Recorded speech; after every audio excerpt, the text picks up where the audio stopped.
आज के वीडियो में हम डिस्कस करने वाले हैं एक्सिस बैंक के स्टॉक को। तो एक्सिस बैंक के स्टॉक की अगर मैं बात करता हूं तो पहले इसको हम चार्ट को देख लेते हैं।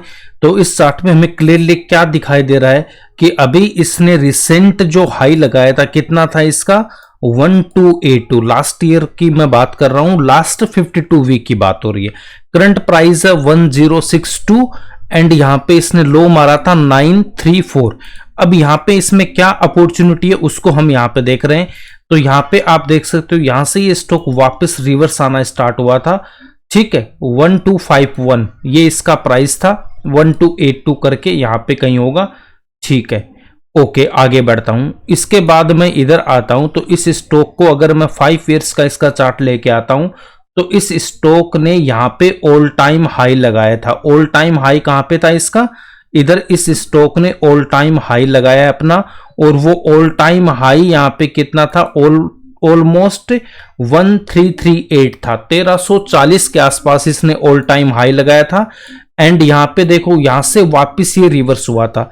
अगर मैं करंट प्राइस की अभी बात करता हूं, ऑल टाइम हाई से स्टॉक हमारा ऑलमोस्ट 30% डाउन आया था, और रिकवर होके अभी मैं करंट प्राइस की बात कर रहा हूं तो ऑलमोस्ट अभी भी 20 या 21% डाउन है लाइफ टाइम हाई से। और जो रिसेंट वाला जहां से ये गिरना स्टार्ट किया वहां से ये कितना डाउन है अभी, यहां से 15% अभी भी ये स्टॉक डाउन है। तो इस स्टॉक में अभी हमें करना क्या, देखो अगर ये वापस, अगर आपको ज्यादा रिस्क यहां पे नहीं लेनी है तो एक बात आप यहां पे ध्यान में रख लेना, ये स्टॉक थोड़ा सा और डाउन आ सकता है, यहां पे थोड़ा सा इस रेंज में ये आ सकता है स्टॉक, करेक्ट। यहां पे ऐसे करके ये स्टॉक, उसके बाद ये ऊपर ऐसे करके जा सकता है, ओके। तो आपको क्या करना है, चाहे तो आप अभी इसमें यहां ट्रेड ले सकते हो। मान लो आपको इसके 10 स्टॉक लेने तो आप 5 यहां पे ले लो, और नीचे आए तो 5 यहां पे ले लो, या फिर क्या कर लो अभी 2-4 दिन का और वेट कर लो। अगर मार्केट में गिरावट आ रही है तो इस स्टॉक में भी आएगी और वो इस प्राइस में आएगा तो यहां पे पोजीशन बना लेना। बट हम एकदम बॉटम कहीं पे भी किसी भी स्टॉक का हम नहीं नहीं हमें पता लगता। लकीली अगर आपने कभी बॉटम पे किसी स्टॉक को पकड़ लिया वो अलग बात है। नॉर्मली हम एक रेंज रहती है, वो हमारी बाइंग जोन है, ये पूरा का पूरा हमारा बाइंग जोन है। यहां पे आप चाहे तो एक साथ ले सकते हो, या फिर आप अपने टुकड़ों में स्टॉक्स को बाई कर सकते हो, 2-2, 3-3, 4-4, जैसे भी आपका फंड है उस हिसाब से, करेक्ट। तो ये पूरा का पूरा हमारा यहाँ पे बाई जोन बनता है। थोड़ा सा स्टॉक और नीचे आ सकता है, इनकेस अगर ये यहां से ऊपर जा रहा है तब भी आप इसमें 2-4 और स्टॉक ऐड करके ऐसे अपना ले सकते हो। अब इसमें 2 टारगेट आ रहा है मेरे पास में। अगर आपको बहुत कम अगर इसमें लेनी है रिस्क तो जो रिसेंट वाला हाई था बस इतना ही ट्रेड ले लेना 18% का। और अगर आपको इस लाइफ टाइम हाई तक का गेन चाहिए तो यहां पे कितना परसेंटेज का गेन दे देगा आपको, ऑलमोस्ट 25 या 26% का गेन दे देगा। दो यहां पे ये हमारे पास में ट्रेड यहां पे बन रही है। अब इन ट्रेड्स में हमें करना क्या वो हम देख लेते हैं। ये 2 हमारे पास यहां पे ट्रेड है, क्लियरली आपको यहां पे दिखाई दे रही है दोनों ट्रेड्स, ठीक है। थोड़ा अगर डाउन भी आ रहा तो टेंशन नहीं लेनी है, आपको वहां पे एवरेज करना है अलग अकाउंट में, या फिर इसी में भी कर सकते हो, इसमें कोई दिक्कत नहीं, यहाँ पे ज्यादा डिफरेंस नहीं होने वाला प्राइस का। अब देखना है कि ये हमें जो 18% या 25% का गेन अभी लेना है या नहीं लेना है, उसके लिए इसके थोड़े फंडामेंटल्स हम देख लेते हैं। तो अभी इसका जो रिजल्ट आया था Q1 का, उस रिजल्ट को अगर मैं देखता हूं क्वार्टरली रिजल्ट को, तो 25 में जो मेरे पास में रेवेन्यू है वो कितना 32,348 करोड़ है।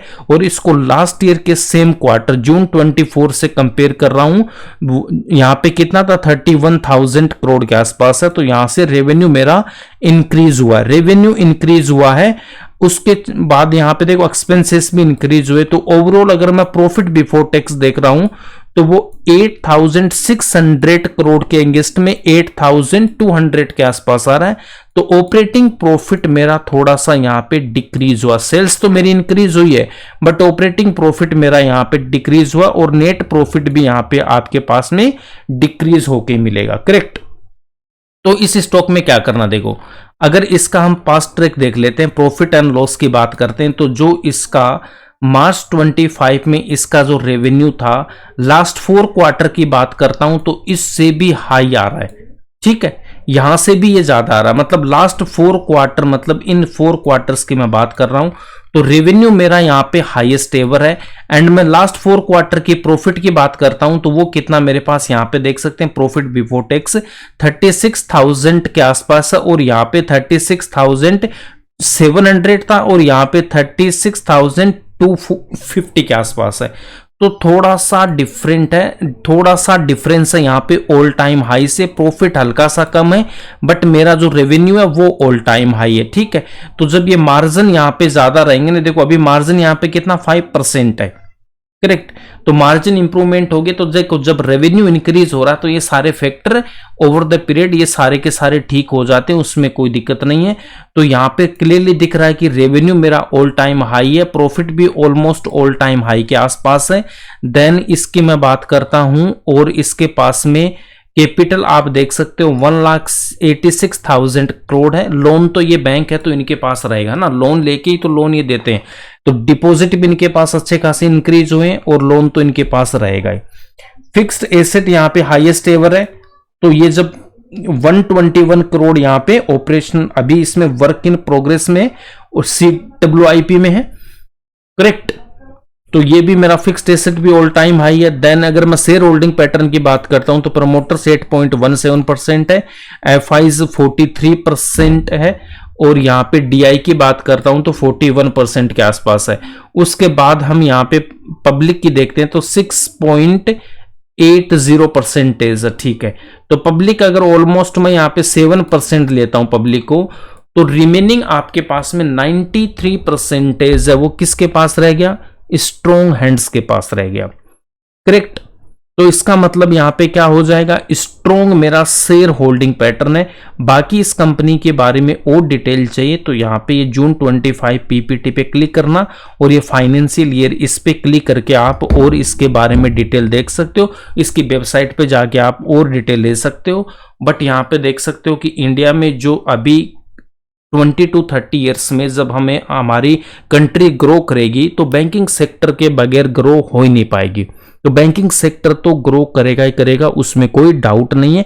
और यहाँ पे जो टॉप बैंक है पहले हमें ट्राई करना उनमें पोजीशन अपनी बनानी है, HDFC bank, Kotak Mahindra bank, और ये ICICI बैंक, एक्सिस बैंक, और गवर्नमेंट में जाते हो तो SBI बैंक, ठीक है। और बाकी बैंक सभी आप देख सकते हो लगभग ऑल टाइम हाई के आसपास ही है, ठीक है। तो इस स्टॉक में अभी अच्छी अपॉर्चुनिटी है। तो स्ट्रॉन्ग शेयर होल्डिंग पैटर्न है, रेवेन्यू ऑल टाइम हाई है, प्रॉफिट भी लगभग मेरे ऑल टाइम हाई के आसपास है, बट स्टॉक प्राइस मेरा अभी भी ऑल टाइम हाई से कितना डाउन है, 20% डाउन है। तो इसमें हम इजीली पोजीशन ले सकते हैं। दो ट्रेड है, 18% और ऑलमोस्ट 25 या 26% के दो ट्रेड है। बट कोई भी ट्रेड लेने से पहले आपको अपनी रिसर्च यहाँ पे जरूर करनी है। मेरा व्यू था जो मैंने बता दिया। यहाँ पे एक ट्रेड हमारे पास में बनता दिखाई दे रहा है। कल को अगर ये थोड़ा सा और भी डाउन आ रहा है तो यहाँ पे टेंशन नहीं लेना, ये पूरा का पूरा हमारा बाइंग जोन है, करेक्ट। तो ये थे इसके दो टारगेट। बाकी जब टारगेट आएंगे, अचीव होंगे, तो मैं एक वीडियो और बना दूंगा। जब आपको प्रॉफिट बुक करना है तो कर सकते हो। तो ये मेरा इस पे व्यू था। अगर वीडियो अच्छा लगा तो लाइक करना, ज़्यादा से ज़्यादा शेयर करना, और अगर इस चैनल पे फर्स्ट टाइम हो तो प्लीज़ सब्सक्राइब जरूर करना है। मिलते हैं नेक्स्ट वीडियो में एक नए स्टॉक के साथ। Thanks for watching this video.